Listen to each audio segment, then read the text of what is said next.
In today's lesson, we're going to look at the intersection and union of two sets.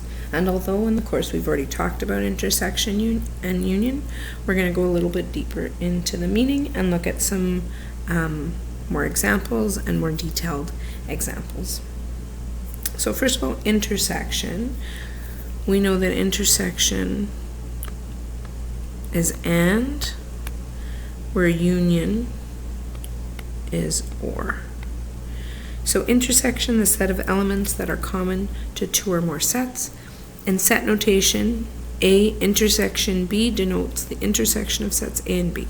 For example, if A are the elements 1, 2, 3, and B contains the elements 3, 4, 5, then A intersection B is 3, because that's what's in common in sets A and B. Where the union of A and B would be all of the elements. So A union B is 1, 2, 3, 4, and 5, all inclusive. If we look down here at the communication notation, you can see that in set notation, A intersection B is read as the intersection of A and B. It denotes the elements that are common to A and B. The intersection is the region where the two sets overlap in the Venn diagram below. So this is what they're referring to. A union B is read as the union of A and B. It denotes all the elements that belong to at least one of A or B. Is the red region in the Venn diagram below.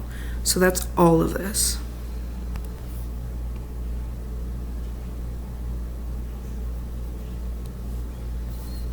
A not B or A minus B, sometimes we've seen that written as A minus B, like that as well, denotes the set of elements that are in the set A but not in set B. It is the red region in each Venn diagram below. I've also called it A only, and we see that sometimes when we're reading a question. So here, A not B when B is a subset of A. So you can see that that's all the red stuff here. A not B or A minus B when they're disjoint. That's a little bit easier to see. And when there's the overlap or when they intersect, A only is just everything here. Only the red, not the intersection and not B. Okay. If we wanted to see B only, right, if we have this intersection A, B, this would be B only. So that would be B not A. Whereas if we had it like this and shaded this part here, then that would be, sorry, I didn't shade it all. That would be A not B. Okay? So the intersection, we said that's and, or intersection. Both overlap. U, that's or union, which is one or the other or both.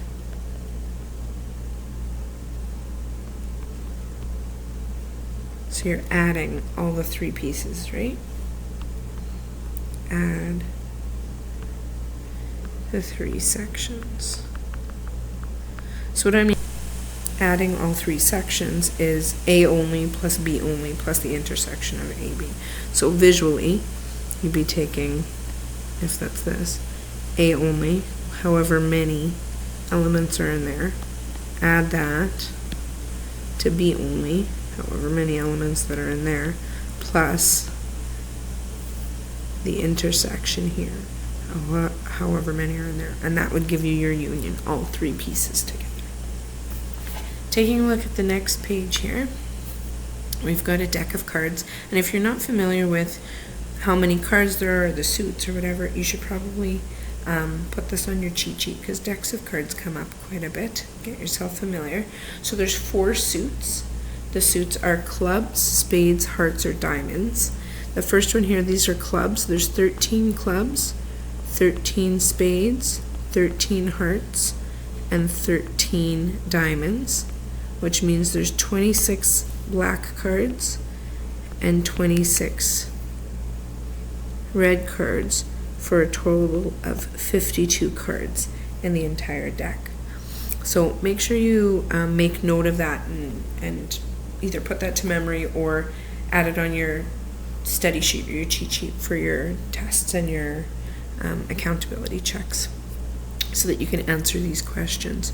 So for A here it says describe sets C, S, and H and D and the universal set for the situation. So that's pretty much what we were just talking about. So the universal set would be all the cards in the deck.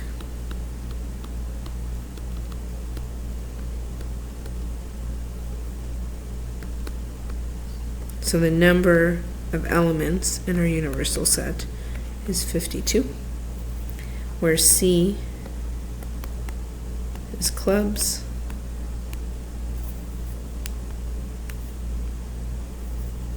H is hearts,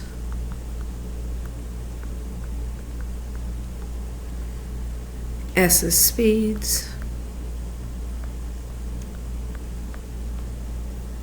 and D is diamonds.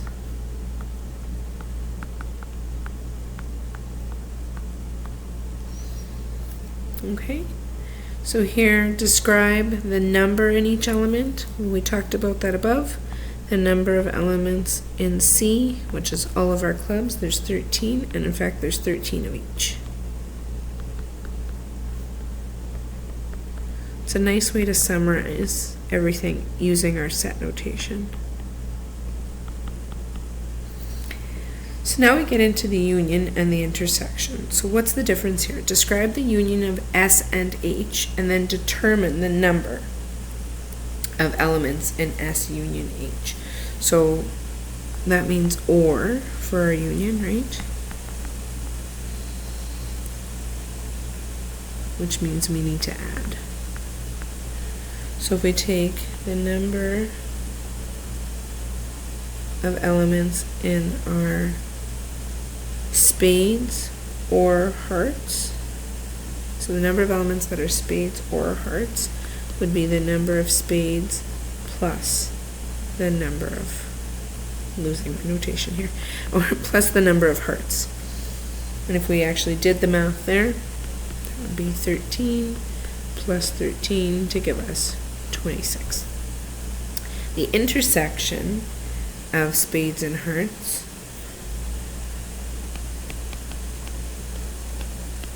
and you heard I already said the word and, which means both. And if you look up here, what is in common between spades and hearts? Well, there's nothing. There's no cards that are the same in spades and hearts. So that would be an empty set, which means the number in spades and hearts would give us 0. For E, determine whether the events that are described by sets H and S and H are mutually exclusive and whether sets S and H are disjoint. So I kind of gave that away already. And we said that S and H are disjoint because they have no intersection. That means that they are mutually exclusive and you cannot draw a card that is both a spade and a heart. Right? There's no way that you can do that. So let's fill that in.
And if you think about how this would look in terms of a Venn diagram, those would not be overlapping circles. They would be two separate circles. One circle containing all of the spades, and one circle containing all of the cards that are hearts.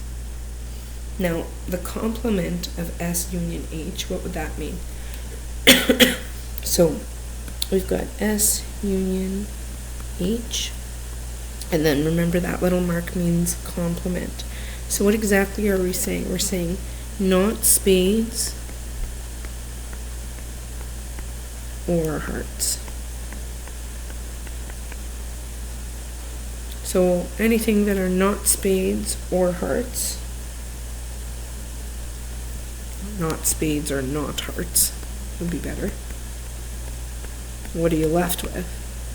That would be clubs or diamonds.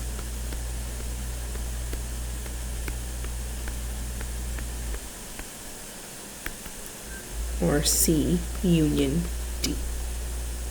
Okay, so that's an example of how we can take a look at intersection and union for a deck of cards. Let's take a look at another example on the next page. And this one has to do with sports equipment. And before we can do anything with this question, well, we'll read it through and then we have to do some labeling. So it says the athletics department at a large high school offers 16 different sports. So you can see all the sports being offered there. It says determine the number of sports that require the following types of equipment. Now they're talking about a ball, an implement, such as a stick, a club, or a racket. So if we look through all of the sports up there, I would first go through and label all the balls and implements that you have, or sports that require a ball and implement, and then you can go ahead and answer those questions. I'm going to leave this example out for you to do on your own, and then we'll go over the answers in class to that one. Okay? Let's take a look at the next page here. So you'll answer A and B on this side, and then take a look at the next page, or A on that side, B and C on this side, and then we have the principle of inclusion and exclusion. It says the number of elements in the union of two sets is equal to the sum of the number of elements in each set, less the number of elements in both sets, using set notation. This is written as, and you can see we've got A only, the number of elements in A only, plus the number of elements in, oh, that's not A only, sorry, that's all of A and all of B. So if I were to draw a Venn diagram here, so they're saying, okay, take all of the elements in A, add that to all of the elements in B. If I use a separate color here, coloring A and B, you can see that if we add those two, we've double counted. So that's why they're saying here subtract what you did in the overlap there. So subtract this, which would be your A intersection B, and then that would be giving you what you actually want, which is A or B, and all of that in there. So that's what they're asking you to do for D, and then for E, they want the complement. So try that out, and we'll go over that in class.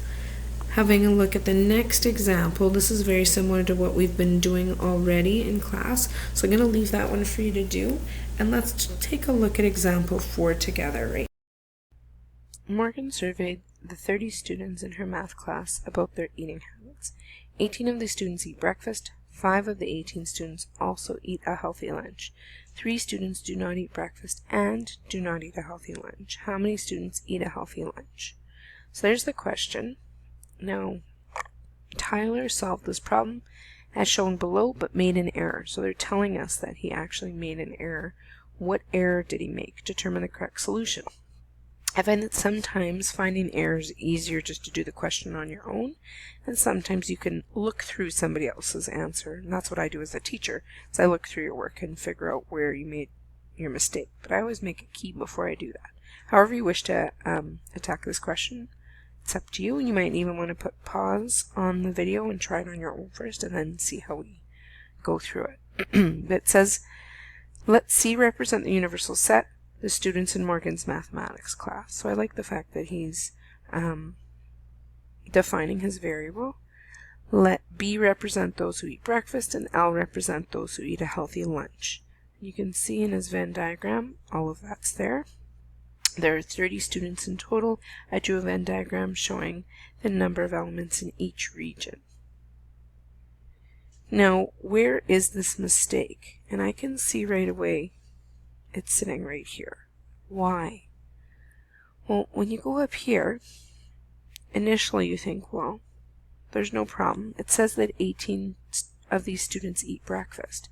But that number, that 18, refers to all of B. Okay?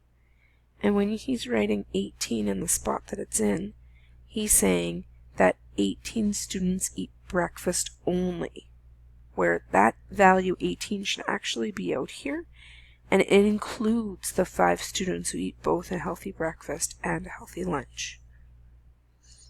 So that's where that mistake is. So let's write that out. So the error is the number of students eating only breakfast.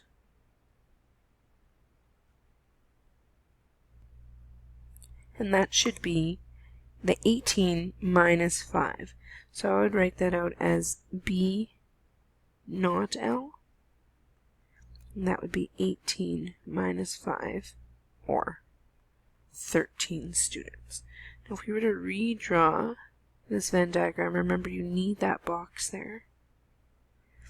C is still here. We still have our overlapping Venn circles. We have B and L. So out here is the 18. You don't even need to put that, but it's nice to see. And here's your 5, and here is your 13. Okay? Now, 5 of the 18 also eat a healthy lunch. That's where that also means 5 eat both. So that was fine. That's the intersection between the two of them. And 3 students do not eat breakfast and do not eat a healthy lunch. So that's the complement. That means neither. Oops.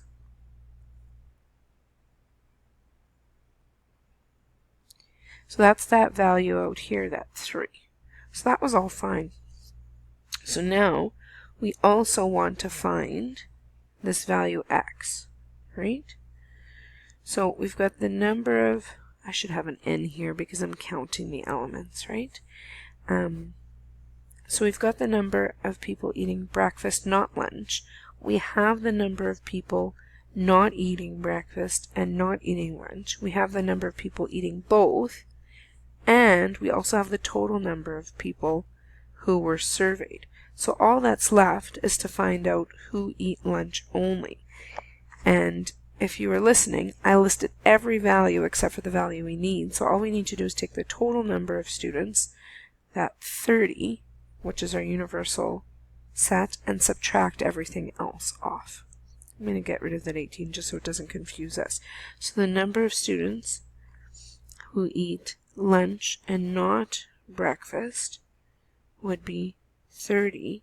Subtract the people who eat neither.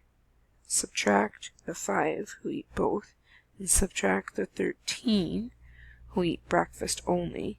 And we'd be left with 9 students who eat lunch only. But what is the question asking? How many students eat a healthy lunch, not how many students eat a healthy lunch only. So a healthy lunch, this was our 9, sorry, healthy lunch, this is what they're asking us, all of these values in the lunch circle. So in order to get that, the number of students in L, so all of L, including the intersection, would be 5 plus 9, or 14. Students. So therefore, 14 students eat a healthy lunch.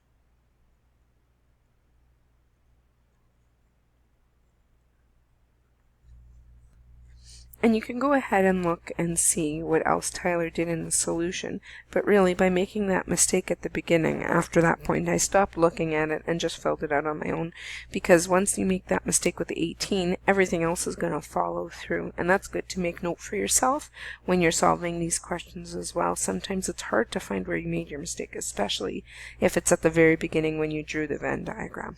Okay? Have a look at the next page. It's just a nice summary of what we've been looking at. The key ideas here: the union of two or more sets. You can see visually whether there's an intersection or not. That is the union, right? Whether there's an overlap or not. It would be all of A and all of B. We've got the intersection of two or more sets. Right? And you can see that's the point of overlap. However, if the two sets are disjoint, then there would be an empty set. That would be the intersection. Okay? And having a look down here, if two sets A and B contain common elements, the number of elements A or B, or the number of elements, and you can see A union B, and they've given you the full out equation there. So you're subtracting the part that's overlapping to give you all of A or all of B. And then if two sets A and B are disjoint, and then finally the last part, elements that are in set A but not in set B, expressed as A not B or A minus B, the number of elements in A or B, and then can also be determined as follows. And that's more of the same. Okay, but it's nice to have it all summarized at the end.